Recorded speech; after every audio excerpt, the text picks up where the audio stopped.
frente a Jules Furet, que era un francés, digamos, que estuvo residiendo acá, en un momento en el cual Domingo Barthes ya estaba consagrado desde el punto de vista económico y desde el punto de vista político.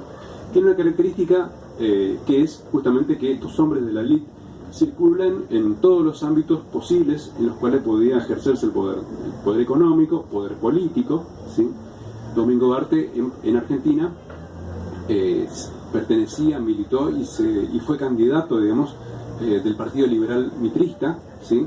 Que estaba enfrentado y opuesto, digamos, al Partido Autonomista, ¿sí? Había una concepción completamente diferente en cuanto a qué tipo de Estado buscaba cada uno, y eso de alguna manera representa también el posicionamiento de una serie de intereses locales. ¿Cuáles son esos intereses? Fundamentalmente ligados a la explotación de la yerba mate. Ahora vamos a hablar un poco de este personaje que es Domingo Barthes, porque, como dijimos, llega desde Francia, junto a muchos otros compatriotas, digamos, que vienen en realidad como expulsados del conflicto de la guerra franco-prusiana, ¿sí? 1870, ustedes saben, fue un combate, una guerra catastrófica, digamos, para Francia. Sale derrotado, pero en Alsacia-Lorena, bueno, muchos franceses muertos, y entre estos, digamos, muchos franceses empobrecidos. Entonces llega, digamos, Domingo Barthes con un pariente a la Argentina, y bueno, rápidamente se incorpora al negocio yerbatero. En Paraguay, en Asunción, digamos, logra vincularse a una familia que es la familia Cueto, digamos. De hecho, se casa con una de las hijas de los Cueto, que es Dolores Cueto, que va a ser su esposa, con la que va a tener 9 hijos, y esa posesión, digamos, de relación, digamos, de alianza matrimonial le permite, de alguna manera, también empezar a circular en los círculos de la élite del poder político paraguayo y de las empresas, digamos, de los sectores más poderosos. Cuando digo poderosos no me refiero en el sentido económico solamente, sino me refiero a la posibilidad de relaciones sociales, políticas, digamos. Entonces, ahí es donde también hay otro elemento, otro factor, digamos. Domingo Barthes compra a muy bajo precio muchos de los bonos que se vendían en ese momento como papel, digamos, ¿sí? Como en la guerra de la Triple Alianza, digamos, y después en 1888 los cambia, digamos, por tierras. Ustedes saben que Domingo Barthes fue uno de los más grandes propietarios. Llegó a tener una propiedad que abarcaba desde Asunción, desde Encarnación hasta prácticamente lo que es actual Ciudad del Este, digamos. Y eso, digamos, de alguna manera también representó una relación que implicó, digamos, una posesión que marcó un conflicto desde un principio, digamos, porque las tierras, en fin, digamos, no estaban del todo, digamos, no pertenecían del todo a Domingo Barthes, y el Estado, digamos, como ustedes saben, de alguna manera se reservó la posibilidad de reincorporar. De hecho, eso terminó pasando cuando muere Domingo Barthes en 1919. En 1921 empieza un litigio, digamos, Silvia Barthes es la que empieza ese litigio con el Estado paraguayo, y en 1961, ustedes saben, va a ser el general Stroessner quien va a realizar una serie de reformas agrarias en esas antiguas propiedades de Domingo Barthes. Pero volviendo un poco al personaje de Domingo Barthes, lo que encontramos, lo que vemos acá en realidad es una serie de vinculaciones, relaciones políticas, económicas, como dijimos, que hacen, digamos, que este hombre, este empresario, digamos, en Paraguay, en Argentina y también en Brasil, ¿sí? En ese sentido, el trabajo se cuestiona un poco sobre la implicancia, el sentido de la frontera, digamos, porque para estos hombres que hacían negocios, la frontera no era una barrera, no era un obstáculo, digamos. Y las contrataciones de obreros, de trabajadores, estaban, digamos, tanto en Paraguay como en Argentina, digamos, Posadas y Encarnación, fundamentalmente vinculados a la posibilidad de indistintamente contratar a obreros especializados en el trabajo de la yerba mate. Cuando digo esto, digamos, especializado, no me refiero, digamos, a una tarea tecnificada, sino me refiero a un saber hacer cultural que tiene que ver con la explotación de la yerba mate y la cosecha de la yerba mate, digamos, porque en 1911, por ejemplo, y hubieron muchos otros intentos de, digamos, contratar obreros europeos, italianos fundamentalmente, que terminaron en un fracaso absoluto, digamos, con fuga, con rebelión, etcétera, en los obrajes. Esto también, entre otras cosas, nos muestra que la escasez de mano de obra era un elemento fundamental que las empresas tenían que tratar de solucionar, ¿sí? Ahí también tenemos otro elemento que es digamos, sometimiento de la mano de obra mediante el conchavo, ¿sí?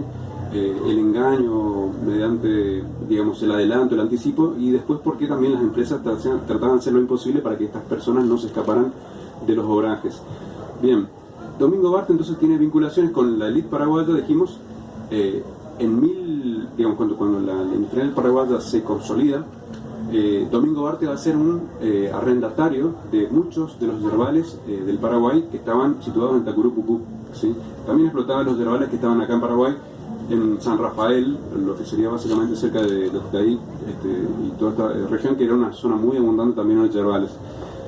San Lorenzo, que era otra región con yerbales, son en el Alto Paraná, digamos, y todo esto de alguna manera confluía en el puerto de Posadas, y en el puerto de Posadas había otro elemento fundamental que tenía que ver con la confluencia de las vías fluviales de navegación y el ferrocarril, que hacían una sumatoria de elementos que proyectaban a esta región, o sea, Posadas, Encarnación, hacia el mercado consumidor de yerba mate, que estaba situado fundamentalmente en Buenos Aires, Rosario y toda la región de Latina, fundamentalmente Uruguay, etc. También se exportaba yerba mate a Chile también. En fin, Domingo Barte, entonces, decimos, el personaje que está en la política, que está en la economía, y que en Misiones incluso llega a rivalizar y a derrocar un gobernador. Eso yo lo analizo ahí, digamos, en estos conflictos entre las élites, porque uno tiende, digamos, a ver también muchas veces a las élites como grupos homogéneos, ¿sí? Yo lo que cuestiono en este trabajo es que no existe tal homogeneidad, ¿sí? Cuando hablamos de una primera generación, de una segunda generación y una tercera generación, años después vemos cómo esta élite ausentista, vinculada más al Estado argentino situado en Buenos Aires, cuando intenta imponer una política fiscalista para recaudar mediante impuestos, se encuentra con los intereses muy aguerridos de una élite local, y ahí es donde Domingo Barte empieza a luchar, digamos, en la afrenta política contra todos los mandatos de la élite centralista. Finalmente, el conflicto, ¿cómo se resuelve? Bueno, tiene dos etapas. En 1900, Domingo Barte, derrotado, pasa al ostracismo, digamos, se dedica más que nada a los negocios, y hay muchos emprendimientos yerbateros en Posadas que van a ir quebrando unos tras otros. Domingo Barte también fue prestamista, ¿sí? Con préstamos al parecer bastante usurarios, entonces también eso fue otra forma de ir derrotando la competencia y de apropiándose también de digamos, los recursos comerciales. Otro elemento también que hay que tener presente es que cuando digamos, este periodo de ostracismo, 1900 hasta 1905, Domingo Barte nunca dejó de actuar, ¿sí? Financió periódicos, trató de modificar e influir en la opinión pública, ¿sí? Y finalmente también intentó por todos los medios obstaculizar los proyectos de colonización con inmigrantes europeos, digamos, ucranianos, polacos, etcétera, que estaban en la colonia de Apóstoles en ese momento, porque directamente chocaba con sus intereses de yerbateros, porque, digamos, necesitaban mano de obra, querían contratarlos, conchavarlos, y los ganaderos correntinos, ahí viene la alianza con el sector liberal, digamos, anhelaba esas tierras para dedicarlas a la ganadería.